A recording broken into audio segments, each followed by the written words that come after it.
కర్ర విరక్కుండా పాము చావకుండా కాదు, ఎవరికి ఎలా ఎప్పుడు చెప్పాలో నరేంద్ర మోడీకి తెలుసు.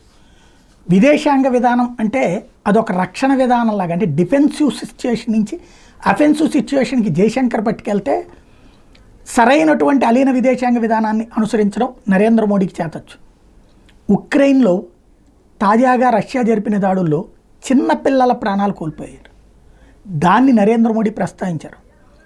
పిల్లల ప్రాణాలు పోవడం దురదృష్టకరం అంటూ, అసలు శాంతి కోసం చర్చలు ఇద్దరూ జరపట్లేదు, బాంబులు చేతుల్లో పట్టుకుని దాడులు చేసుకుంటూ శాంతి గురించి ఇద్దరు సంప్రదింపులు అన్నటువంటిది అంటే ఏం పనికొస్తుంది అని చెప్పుకొచ్చారు.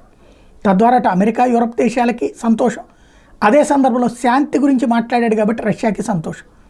అదే సందర్భంలో రష్యా అధ్యక్షుడు పుతిన్ దగ్గరుండి తనే డ్రైవ్ చేస్తూ నరేంద్ర మోడీని దేశంలోని వివిధ ప్రాంతాలకి తిప్పడం ఒక ఎత్తు, మరొక వైపున 2030 నాటికి భారతదేశంతో కావలసినటువంటి అన్ని అంశాలకు సంబంధించినటువంటి చర్చలు జరిగినాయి.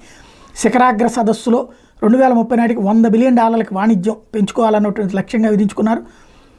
అదే సందర్భంలో రాబోయే రోజుల్లో రష్యా భారత్ మధ్యన ఫ్రీ ట్రేడ్ అగ్రిమెంట్తో పాటుగా ఫ్రీ ట్రాన్స్పోర్టేషన్ వితౌట్ పాస్పోర్ట్ దిశగా అడుగులు పడుతున్నాయి.